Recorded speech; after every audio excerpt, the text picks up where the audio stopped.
The Matthew Arnold notion of culture defines art as the criticism of life, this being understood as the propounding of moral, social, and political ideas. The new sensibility understands art as the extension of life, this being understood as the representation of new modes of vivacity. There is no necessary denial of the role of moral evaluation here.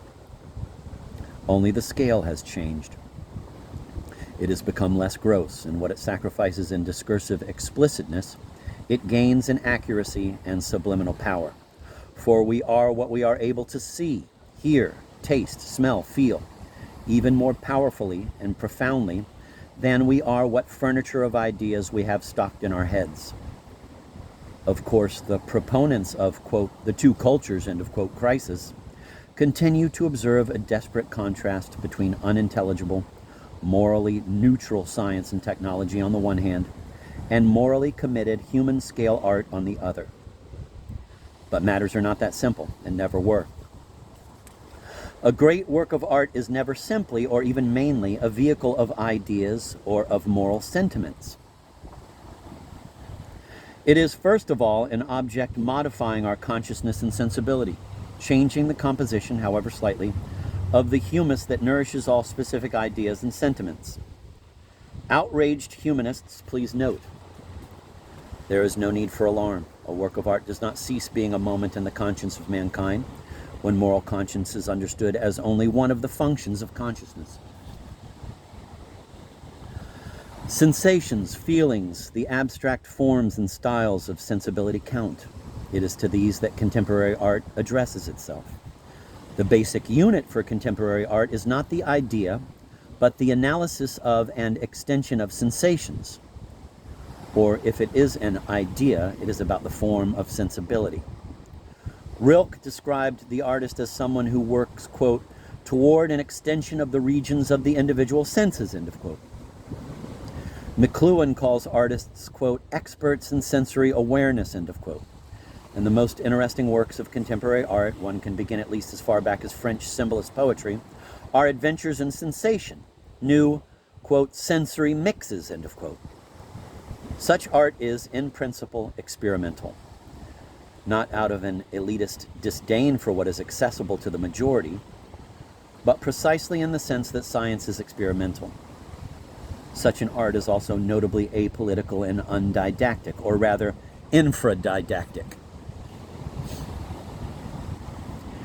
When Ortega y Gasset wrote his famous essay, The Dehumanization of Art, in the early 1920s, he ascribed the qualities of modern art, such as impersonality, the ban on pathos, hostility to the past, playfulness, willful stylization, absence of ethical and political commitment, to the spirit of youth which he thought dominated our age. Ortega remarks in this essay, quote, were art to redeem man, it could do so only by saving him from the seriousness of life and restoring him to an unexpected boyishness, end of quote. In retrospect, it seems this dehumanization did not signify the recovery of childlike innocence, but rather was a very adult, knowing response. What other response than anguish, followed by anesthesia and then by wit and the elevating of intelligence over sentiment, is possible as a response to the social disorder and mass atrocities of our time, and equally important for our sensibilities, but less often remarked on, to the unprecedented change in what rules our environment from the intelligible and visible to that which is only with difficulty intelligible and is invisible. Art, which I have characterized as an instrument for modifying and educating sensibility and consciousness, now operates in an environment which cannot be grasped by the senses. Buckminster Fuller has written, in World War I, industry suddenly went from the visible to the invisible base, from the track to the trackless, from the wire to the wireless, from visible structuring to invisible structuring in alloys. The big thing about World War I is that man went off the sensorial spectrum forever as the prime criterion of accrediting innovations. All major advances since World War I have been in the infra and the ultra-sensorial frequencies of the electromagnetic spectrum. All the important technical affairs of men today are invisible. The old masters, who were sensorialists, have unleashed a Pandora's box of non-sensorially controllable phenomena, which they had avoided accrediting up to that time. Suddenly they lost their true mastery because from then on they didn't personally understand what was going on. If you don't understand, you cannot master. Since World War I, the old masters have been extinct. But of course, art remains permanently tied to the senses. Just as one cannot float colors in space, a painter needs some sort of surface like a canvas, however neutral and textureless. One cannot have a work of art that does not impinge upon the human sensorium. But it is important to realize that human sensory awareness has not merely a biology, but a specific history, each culture placing a premium on certain senses and inhibiting others. The same is true for the range of primary human emotions. Here is where art, among other things, enters, and why the interesting art of our time has such a feeling of anguish and crisis about it, however playful and abstract and ostensibly neutral, morally, it may appear. Western man may be said to have been undergoing a massive sensory anesthesia, a concomitant of the process that Max Weber calls bureaucratic rationalization, at least since the Industrial Revolution, with modern art functioning as a kind of shock therapy for both confounding and unclosing our senses. One important consequence of the new sensibility, with its abandonment of the Matthew Arnold idea of culture, has already been alluded to, namely that the distinction between high and low culture seems less and less meaningful. For such a distinction, inseparable from the Matthew Arnold apparatus, simply does not make sense for a creative community of artists and scientists engaged in programming sensations, uninterested in art as a species of moral journalism. Art has always been more than that, anyway. Another way of characterizing the present cultural situation in its most creative aspects would be to speak of a new attitude toward pleasure. In one sense, the new art and the new sensibility take a rather dim view of pleasure. The great contemporary French composer, Pierre Boulez, entitled an important essay of his 12 years ago, quote, "Against Hedonism in Music," end of quote. The seriousness of modern art precludes pleasure in the familiar sense, the pleasure of a melody that one can hum after leaving the concert hall, of characters in a novel or play whom one can recognize, identify with, and dissect in terms of realistic psychological motives, of a beautiful landscape or a dramatic moment represented on a canvas.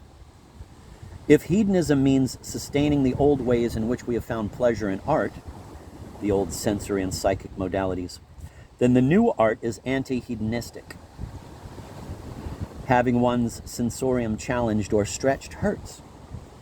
The new serious music hurts one's ears. The new painting does not graciously reward one's sight. The new films and the few interesting new prose works do not go down easily. The commonest complaint about the films of Antonioni or the narratives of Beckett or Burroughs is that they are hard to look at or to read, that they are boring. But the charge of boredom is really hypocritical. There is, in a sense, no such thing as boredom. Boredom is only another name for a certain species of frustration. And the new languages which the interesting art of our time speaks are frustrating to the sensibilities of most educated people. But the purpose of art is always, ultimately, to give pleasure, though our sensibilities may take time to catch up with the forms of pleasure that art in a given time may offer. And one can also say that, balancing the ostensible anti-hedonism of serious contemporary art, the modern sensibility is more involved with pleasure in the familiar sense than ever, because the new sensibility demands less content in art and is more open to the pleasures of form and style. It is also less snobbish, less moralistic, in that it does not demand that pleasure in art necessarily be associated with edification. If art is understood as a form of discipline of the feelings and a programming of sensations, then the feeling or sensation given off by a Rauschenberg painting might be like that of a song by the Supremes. The brio and elegance of Bud Boticher's The Rise and Fall of Legs Diamond or the singing style of Dionne Warwick can be appreciated as a complex and pleasurable event. They are experienced without condescension. This last point seems to me worth underscoring, for it is important to understand that the affection which many younger artists and intellectuals feel for the popular artists is not a new Philistinism, as has so often been charged, or a species of anti-intellectualism or some kind of abdication from culture. The fact that many of the most serious American painters, for example, are also fans of the new sound in popular music is not the result of the search for mere diversion or relaxation. It is not, say, like Schoenberg also playing tennis. It reflects a new, more open way of looking at the world and at things in the world, our world. It does not mean the renunciation of all standards. There is plenty of stupid popular music, as well as inferior and pretentious avant-garde paintings, films, and music. The point is that there are new standards of beauty and style and taste. The new sensibility is defiantly pluralistic. It is dedicated both to an excruciating seriousness and to fun and wit and nostalgia. It is also extremely history conscious, and the veracity of its enthusiasms and of the supersession of these enthusiasms is very high speed and hectic. From the vantage point of this new sensibility, the beauty of a machine, or of the solution to a mathematical problem, of a painting by Jasper Johns, of a film by Jean-Luc Godard, and of all the personalities and music of the Beatles is equally accessible.